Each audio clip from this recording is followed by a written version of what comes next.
So pretty much another day. We are picking up whatever we left up yesterday on the 240. As you guys know, we did the panels on the fenders, right? This one and also this one. And today we're gonna continue with the top job.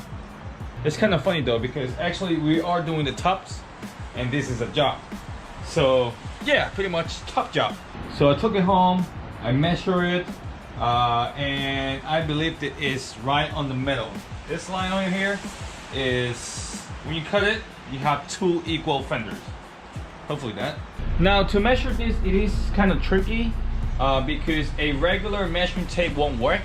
I actually used my mother Taylor measuring tape, because the Taylor tape, it is a flexible material and you could just lay it on top of the fender and you just, you know, trace your dot and whatnot and get your half. Now this is one of the things that I learned over the past working with metals. Measure 1 and twice, or maybe sometimes 3 times, because once you cut it, you ain't going back.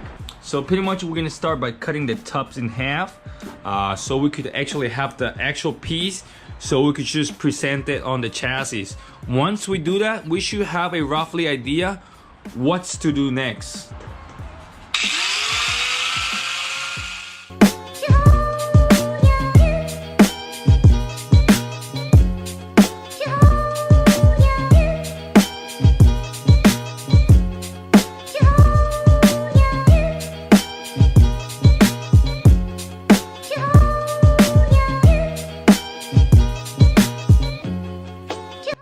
Alright, so pretty much here presenting the tubs. It actually looks really good like this. I'm gonna just leave it like this, call it for the day. So actually it is pretty far away because we still have to run our intercooler piping around here. So I don't know if you guys recall, but we have to set our intercooler piping. I think is something around here. So I'm actually want to push this back maybe another, I don't know man, like how far we are. This is 2, 3, this is actually 3 inches. How about we push it back another 3 inches? So actually it's gonna sit right over here. I think it'd be great, you know, so on this side as well. All right, so I pretty much created a little map over here so we could have an idea what we're doing and whatnot. So this line actually is the amount of inches that we're actually pushing the fenders back into the struts. And also this line over here is actually our starting cutting point, and this one over here is just the middle of this diameter. The total width of this top is 10 inches, so the middle of it is 5 inches. So this is like a little guy. So I would say that we could probably start maybe cutting. Now we're not gonna actually cut the whole amount of 3 inches. We're gonna start undercutting, like, you know, like maybe like that, just to start seeing some fitment. We're not gonna cut the full amount, because if you're messed up, you can't get back, you know that, right? So pretty much we're gonna undercut, you know, probably by maybe like 2 inches to see how this actually fit, and then from there we can actually progress forward by cutting more or by cutting less. And also another key point over here, number 1, is I actually measure this center point, right? The center point to the strut tower, where it actually, the arch started to fade in, you know. Now by doing this, you could actually have a roughly idea where to start your cut, you know. If it's just a little too tight, obviously you could start a little back, a little more towards the back. Is it too wide, you could just, you know, adjust yourself. But I think this is a good point to start. We're gonna start cutting from over here and have this like this maybe. Let's see. Many hours later. All right, so after many hours of grinding and cutting and flop disking and all that, I think we got the fitment. It's fitting really good like this. Now I don't want it to fit really high up here, because I'm gonna add some dimple dice plate over here that is gonna make it looks really good. I think this is it. This thing actually came out pretty good. Now I'm kind of ran out of material, you know, just to cover this piece over here. So the process of tubbing the bay is not difficult. I think the most difficult part is try to adjust and make sure that the tub fit right onto the struts. You just gotta get your flat disc and you start, you know, playing with it, you know, cutting and grinding. Believe it or not, I took this part out like around like 50 or more times just to, you know, make sure that it's gonna fit correctly. And I use about like 3 flap discs now. And well, you know, you just gotta do it. Now what I'm gonna do over here is I'm gonna actually add a dimple die plate just to reinforce, you know, this section over here. And also around here, I'm gonna add some dimple die as well. And this thing is gonna look fire. All right, so I think I made it fit a little better. Man, this type of thing, the only thing that you gotta trust is your eyeball. Unless you're, you know, like bad on your vision. But yeah, there is nothing else better than your eyeball. Like, look at that. It doesn't even look crooked at all though. I think it came out pretty good. Look at the fitment over here. So fitment is pretty good over here. So I actually ended up like cutting, you know, the rest of the tub, the old tub from the 240. Look at that. Damn, it was a lot of work. It just, not a lot of work, like I said, just a lot of time consuming because you have to make sure that this thing fit.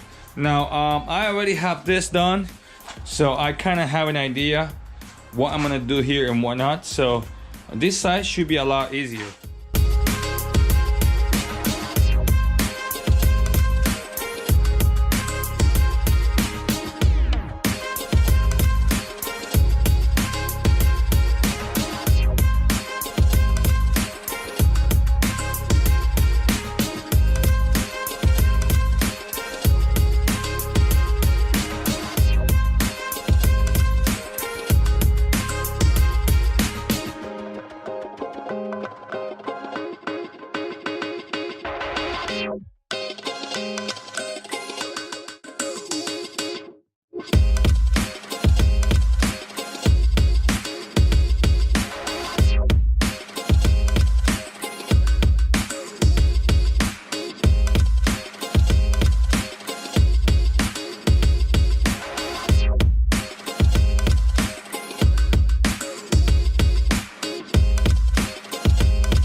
Many hours later. Alright guys, so just a little update here with the tubs on the 240. Everything came out pretty nice. This is actually after many of hours of grinding and cutting.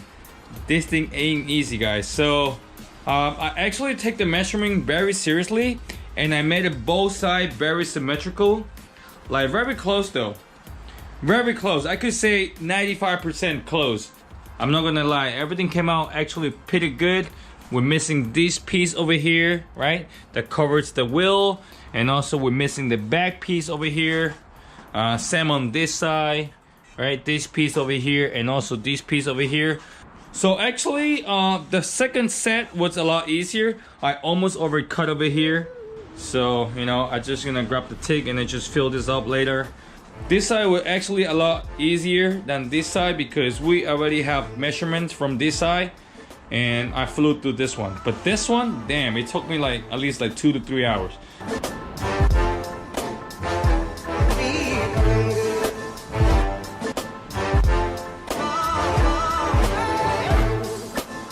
Now, one thing that I recommend if you're gonna tub your 240 or any other car, this marker here is a lifesaver.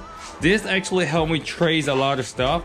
You know, like every time that I needed cut, like trimmed out a part, a piece, I just used the marker, marked it up, and you know, I just trim on the parts that I marked up. Very simple. Another thing is make sure that you have a pack of flap discs because you're gonna need a lot of them. Well, not a lot of them, maybe like 4 or 5, but still, you know. Take your time, make sure that you measure everything before you start cutting. You don't want to overcut like I almost did over here, because once you do, you're gonna mess up the whole alignment and measurement thing. So we try to get it as close as they can.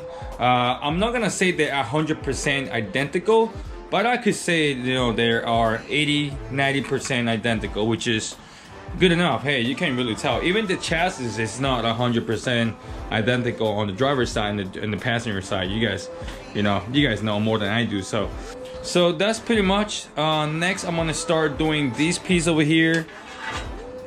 This piece over here, I just really ran out of material. You know, I gotta go and find me a big sheet of metal. I think I need at least 16 gauge, if not 14, which works really good as well. Nothing really flimsy because, you know, it's gonna get really hard in our welds. So I'm aiming to do some, you know, 16-14 gauge plate in here, you know, and also help to reinforce the strut tower. You know, another thing that I really wanted to mention is, you know, take seriously your measurement. You know, measure twice before you cut, because you don't want to, you know, mess it up and start all over again. Especially these TUBS. I mean, they're not expensive. It's just the amount of work that you're putting on. You know, imagine like you almost done and then you overcut. What are you gonna do? You're gonna redo it? You know. So actually it came out pretty good. We have like a pretty like symmetrical measurement over here.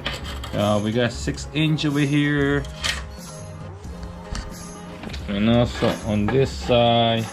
Man, these magnets, they're lifesaver. See? And also we have 6" over here, just a little more, but it's good, you know. I mean, we try our best. I mean, worst comes to work, I could just trim it down a little more over here, and then I just try to get it fit exact. But I guess I have done enough today. I'm pretty tired though, believe it or not. You know, I spent like at least like 5 hours, 6 hours actually, you know, doing the whole thing here. So it's crazy. So yeah, so I'm actually pretty pumped up about this project, and everything actually came out pretty good, better than I expected. Look at that. Look at that. Damn, I can't wait to get this done.